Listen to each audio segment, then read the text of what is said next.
Senator Scott. Thank you, Mr. Chairman. Mr. Magnus, thank you for being here. I had a few questions for you, but Senator Bennett's questions have answered at least one of my questions, which was whether or not you were unwilling to answer yes or no questions, or whether or not you were just selective in answering yes or no questions. I've come to the conclusion that you're just very selective on the questions that you're going to answer yes or no to, because both Senator Young and Senator Bennett asked very easy questions to say yes or no to. You struggled to come to the conclusion that there is a crisis on our border, which I found fascinating. Millions of Americans, literally millions upon millions of Americans, have come to the same conclusion that I have and that Senator Young has, and that, frankly, I think even the administration is now coming to the same conclusion, that there is a crisis on our southern border.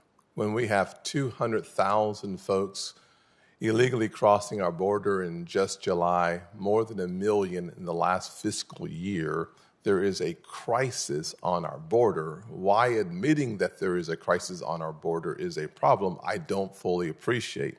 When under the administration, finally, after demonizing every single action of the Trump administration as it relates to the border, it is apparent to me that when the Department of Homeland Security reinstates a Remain in Mexico policy, it is because there is a crisis at the southern border.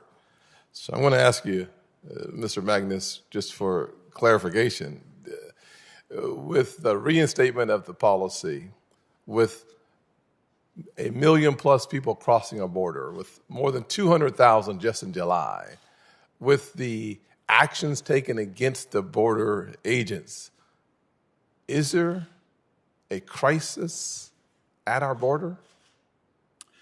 Senator, thank you for the question.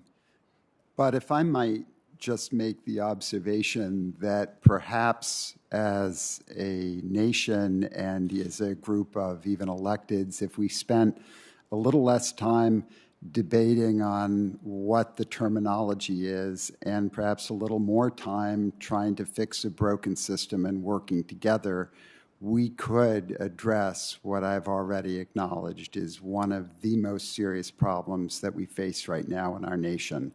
Well, Mr. Magnus, this is frankly where both Republicans and Democrats come to the same conclusion, that there is a crisis at our border. This is the one area of many areas within the political spectrum that we'd like to see some kind of uniformity and people working together and acknowledging the concerns that we have. But words have meaning.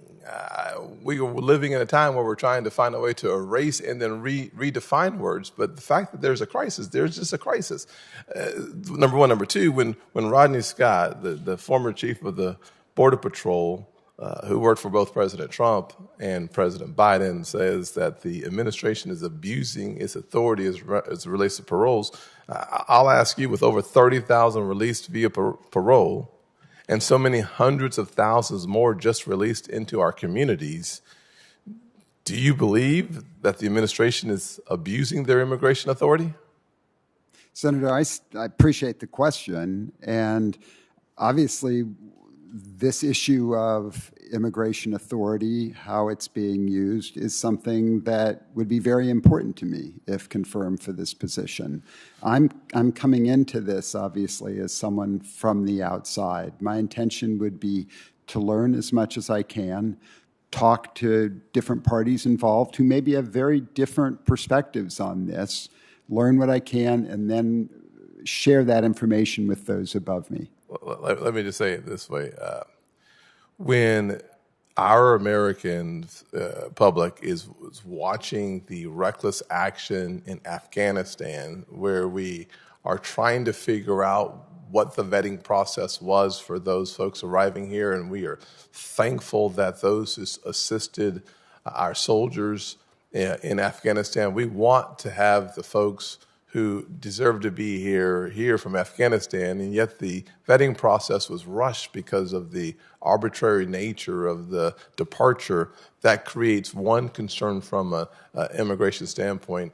This exacerbates the situation when you add on top of those concerns for the average American seeing more than 1 million folks come into our country illegally, which is about 20% of all of the citizens in the great state of South Carolina. So you can imagine my concerns that are shared by millions of Americans around this country as it relates to what we're doing on our border and what we're not doing on our border is very concerning. Thank you.